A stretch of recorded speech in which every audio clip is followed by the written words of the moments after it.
Hi friends, இன்றைக்கி வந்து காலையில் எந்திரிச்சது லேட்டாகி தான் எந்திரிச்சேன். அதனால் நேற்று உள்ள சாம்பாரும் அவியலும் வச்சது இருந்துச்சு. நேற்று வந்து கார்த்திகைக்கு நான் இலப்பணியாரம் ஏதாவது அவிக்கணும்னு நினச்சேன். நான் அவிக்கிறதுக்கு நேரம் இல்லை, நான் அவிக்கலை. அதனால் இன்றைக்கி காலையில் சமையல் பண்ணி முடிச்சுட்டு அப்படியே கொஞ்சம் இலப்பணியாரமும் அவிக்கலாம்னு சொல்லிட்டு அதுக்காக வந்து சிறுவத்தம் பருப்பெல்லாம் வறுத்து வச்சுருக்கேன். அவளுக்கு மட்டும் ஸ்கூலுக்கு கொடுத்து விடுறதுக்கு வந்து கொஞ்சம் போல் தக்காளி சோறு போட்டு தக்காளி சோறு கிண்டிகிட்டு இருந்தேன். அவளுக்கு ஒரு வட்டையை கணக்கு பண்ணி கொஞ்சம் போல் ஒரு தக்காளியும் பாதி பல்லாரியும் போட்டு அதை நல்லா வதக்கிட்டு அதில் கொஞ்சம் சோத்தம் போட்டு அவளுக்கு ஒரு வட்டைக்கு மட்டும் எடுத்து வச்சாச்சு. அது கூட வந்து உருளைக்கிழங்கு பொரியல் தான் வைக்கணும், வச்சு கொண்டுட்டு போனோம். அந்த சிறுவத்தம் பருப்பை வந்து நல்ல கொஞ்சம் வாசனை வர்ற அளவுக்கு நல்லா வறுத்துட்டு, சிறுவத்தம் பருப்புனா பாசி பருப்பு, அதை வந்து நல்லா வறுத்துட்டு அது கூடவே கொஞ்சம் தேங்காவையும் நல்லா திருவி அது கூட சேர்த்து கொஞ்சம் ஏலக்காய் சுக்கெல்லாம் வந்து போட்டு ரெடி பண்ணி வச்சுருந்தேன். அந்த சிறுவத்தம் பருப்பை வறுத்துட்டு மிக்ஸி ஜாரில் போட்டு ஒரு அடி அடித்து வச்சுருந்தேன். அது கூடவே இந்த ரெண்டையும் போட்டு நல்லா மிக்ஸ் பண்ணி வச்சுருந்தேன்.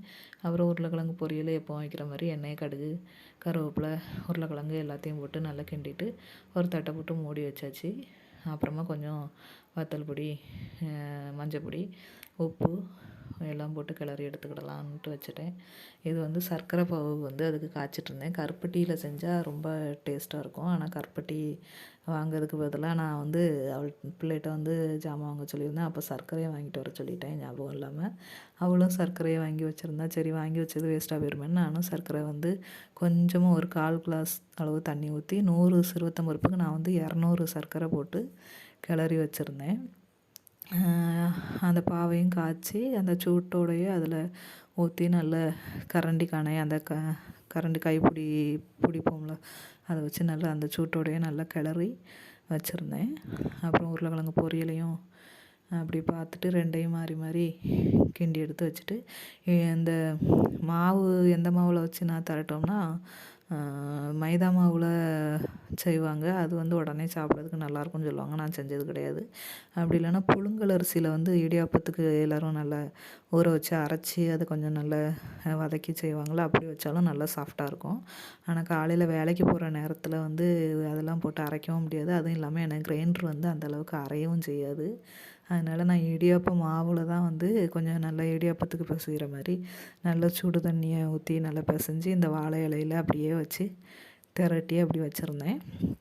அதுக்கு நடுவுலையே நம்ம பூரணம் ரெடி பண்ணி வச்சுருந்தேன். அதையும் ஒவ்வொரு ஸ்பூன் எடுத்து ஒவ்வொரு அந்த வட்டத்துக்கு நடுவுலையும் வச்சு அப்படியே அந்த இலையை மடித்து விட்டு அப்படியே எல்லாத்தையும் வந்து இட்லி குட்டுவத்தில் இட்லி குட்டுவோம் வந்து எங்கள் வீட்டில் பெருசு, அதனால் எனக்கு அது தேவையில்லை. 2 பேருக்கு ஒரு தட்டு போதுங்கிறதுனால நாங்கள் வெறும் சீன்சட்டிலே ஒரு தட்டு இட்லியை வச்சு நாங்கள் எப்போ இட்லி தட்டை வச்சு இட்லி வச்சுக்கிடுவோம்.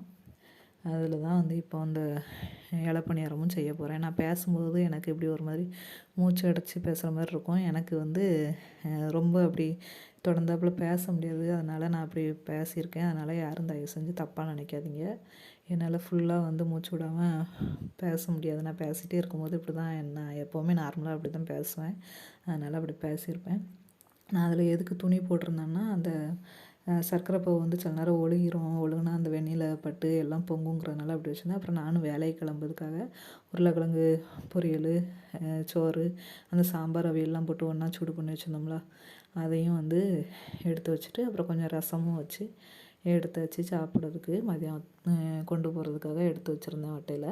அப்புறம் அந்த கொழுக்கட்டையும் அவிஞ்சிட்டு அதையும் வந்து எனக்கு தேவைக்கு நான் எடுத்துகிட்டு போவேன். இந்த வீடியோ வந்து பிடிச்சிருந்துச்சுன்னா லைக் பண்ணுங்கள், சப்ஸ்கிரைப் பண்ணுங்கள். Okay, bye friends.